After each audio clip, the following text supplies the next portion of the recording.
Think before you share, protecting yourself from email harassment. Hi everyone, Leo Notenboom here for askleo.com. So here are a couple of example questions. I gave my email to someone and now I'm being abused both verbally and emotionally.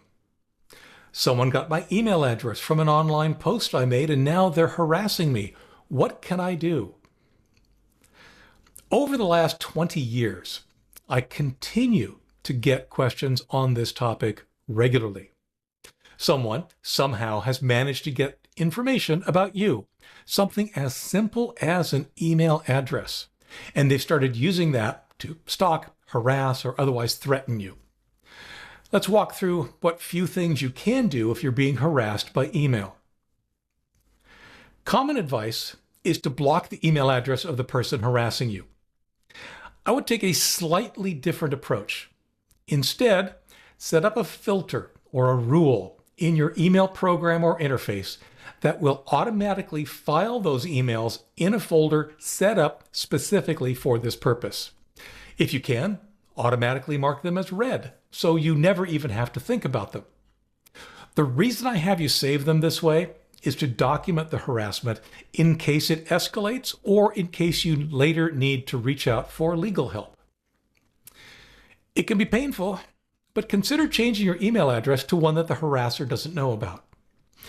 In a sense, I guess this is very similar to just filtering out their email, but it adds another layer preventing them from reaching you.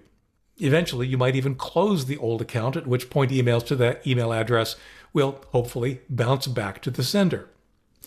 I get it. This can be a lot of work if you've used your email address for several online services and shopping sites, so it might not be worth it unless things are quite severe. Also, moving forward, consider using throwaway email addresses for business relationships, newsletters, or whatnot. As long as you never use them for something quote-unquote important, these are then designed to be discarded at will without major impact. Now, even filtered away, it can be very, very tempting to view the messages that are being sent by the harasser. It might even be important to understand just how concerned you should be. I hope this is obvious, but do not click on any links sent by your harasser. Do not open any attachments sent by your harasser. If you're being harassed, it's possible, likely even, that the harasser is looking to cause you trouble, and malicious links and attachments are one way to possibly do so. So, that's what you can do. Next, really all you can do is get help. Now, this is going to vary a lot depending on the specifics of your circumstances.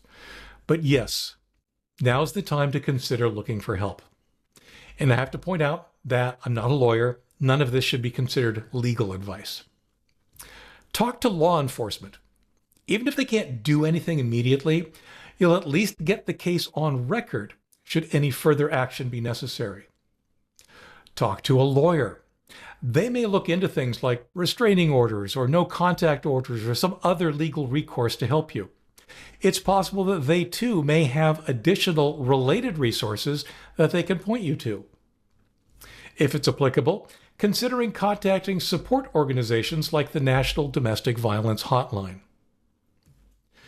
The real takeaway here is that when you post something on the internet, it essentially becomes public information and easy to find. This is one reason I remove identifying information like phone numbers or email addresses from the comments people leave on the site. Even handing over your email address to someone privately, perhaps in a conversation, perhaps as part of a business relationship, perhaps for some other reason, yeah, that has risk too.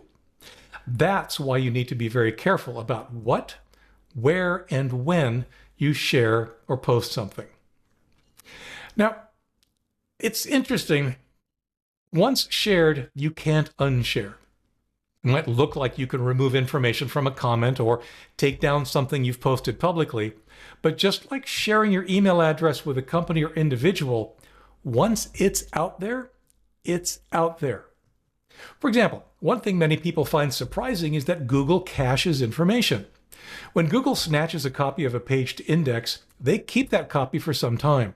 Even if that page goes away or if it's somehow changed, then the cache of what the page used to be, a week, a month, 6 months, or a year ago, may still be available. But as popular as Google is, hundreds of search engines could do the same thing. There are even sites like archive.org. Their server's job is to specifically keep old copies of web pages.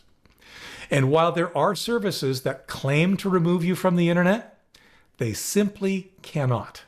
At best, they can make you harder to find, but there's simply no way that they can scour all the digital nooks and crannies that might have information about you.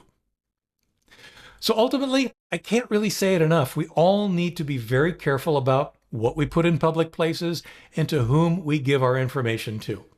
For comments, for updates, for links related to this topic and more, visit askleo.com/177226. I'm Leo Notenboom, and this is askleo.com. Thanks for watching.